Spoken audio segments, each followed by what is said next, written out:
कर्ण को रातों को रुलाने वाली स्त्री आखिर कौन थी? आइए जानते हैं इसके बारे में। कर्ण वह महावीर योद्धा जिसकी वीरता की मिसालें आज भी दी जाती हैं। वह जो जन्म से ही अपेक्षित रहा, एक क्षत्रिय होते हुए भी सूत पुत्र कहलाया। हर मोड़ पर जीवन ने उसे तिरस्कृत किया, परंतु कर्ण कभी नहीं टूटा। वह चलता रहा अपने स्वाभिमान और दानवीरता के पथ पर। लेकिन बहुत कम लोग जानते हैं कि इतना दृढ़ और निडर योद्धा भी एक रहस्य से परेशान रहता था। एक स्त्री जो बार बार उसके स्वप्न में आती थी। हर युद्ध के पहले, हर निर्णय के पहले वह स्त्री उसके सामने आती थी। उसका चेहरा धुंधला होता पर उसकी आंखों में असहनीय करुणा होती। वह कुछ कहती नहीं थी, परंतु उसकी आंखें बोलती थी, एक मौन व्यथा जो कर्ण की आत्मा को झकझोर देती थी। पहला स्वप्न, रहस्य की शुरुआत। पहली बार वह स्वप्न हस्तिनापुर के राजसभा में जाने से एक रात पहले आया था।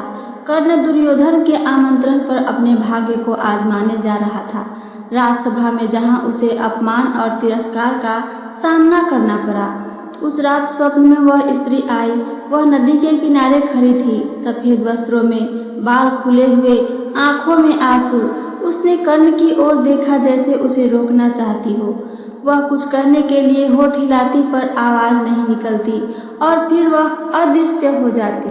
कर्ण उठ गया, पसीने से तरबतर। उसे यह समझ नहीं आया कि वह सपना क्या था, लेकिन मन अशांत हो गया। स्वप्नों की पुनरावृत्ति, बढ़ती बेचैनी। समय बीतता गया, परंतु वह स्त्री बार बार कर्ण के स्वप्नों में आती रही। कभी वह रोती, कभी हाथ जोड़कर उसे रोकती, कभी उसे अपने गर्भ की ओर इशारा करती। धीरे धीरे कर्ण को महसूस हुआ कि यह कोई सामान्य स्वप्न नहीं, कोई संकेत है, कोई रहस्य जो उसके जीवन से जुड़ा हुआ है। हर बार वह स्त्री थोड़ी स्पष्ट दिखती। उसका चेहरा अब उसे कुछ परिचित लगने लगा, जैसे वह कहीं उसे देख चुका हो। कुंती माँ का रहस्य। आइए आगे सुनते हैं। एक दिन युद्ध की तैयारियों के बीच कर्ण को फिर वही स्वप्न आया। इस बार वह स्त्री बिल्कुल स्पष्ट थी। वही चेहरा जिसे वह बाल्यावस्था में देख चुका था। वही चेहरा जिसे वह एक बार सूर्य मंदिर में प्रणाम करते हुए देखकर चौंका था। कुंती का चेहरा। कर्ण के लिए यह युगांतरकारी क्षण था। क्या यह संभव है? क्या वह स्त्री जो उसे स्वप्नों में आती है वही कुंती है, पांडवों की माता, सत्य का अनावरण, कुंती की पीड़ा? महाभारत के युद्ध से पहले कुंती ने कर्ण से भेंट की। उसने सारी सच्चाई बताई कि वह उसका पुत्र ही है, उसका पहला जन्म, एक रहस्य जो उसने समाज के डर से छुपा लिया। और तभी कर्ण समझ गया कि क्यों वह बार बार स्त्री स्वप्नों में आती रही। वह उसकी माँ ही थी। वह माँ जो पुत्र से कह नहीं सकी कि वह उसका है। वह माँ जो हर रात उसकी चिंता में जलती रही। वह माँ जिसकी ममता ने स्वप्नों में आकर लिया आकार। स्वप्नों की भाषा, मौन संवाद। कर्ण ने कुंती से पूछा, क्या आपने मुझे स्वप्नों में पुकारा था माँ? कुंती की आंखों में आंसू भर आए। उसने कहा, हर माँ अपने पुत्र को पुकारती है बेटा। मेरी पुकार तेरे स्वप्न बन गई।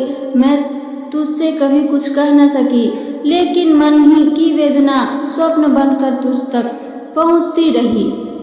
कर्ण समझ गया कि वह केवल स्वप्न नहीं थे, वे एक माँ की आत्मा की पुकार थी, जिसे जन्म देने के बाद भी अधिकार नहीं मिल पाया। कर्ण का द्वंद्व, माँ और मित्र के बीच। अब कर्ण के सामने सबसे बड़ा द्वंद्व था। माँ की पुकार ने उसके हृदय को हिला दिया, परंतु दुर्योधन की मित्रता और उसकी कृपा उसे पीछे खींच रही थी। वह जानता था कि वह पांडवों का बड़ा भाई है, परंतु वह यह भी जानता था कि दुर्योधन ने उसे समाज में स्थान दिया है।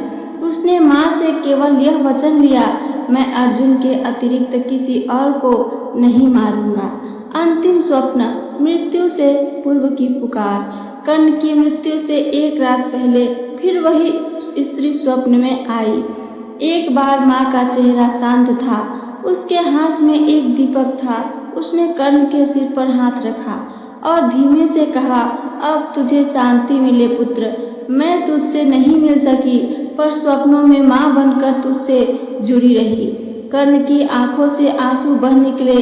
सुबह युद्ध हुआ और सूर्यपुत्र वीर गति को प्राप्त हुआ। वेद व्यास की व्याख्या, स्वप्न और आत्मा।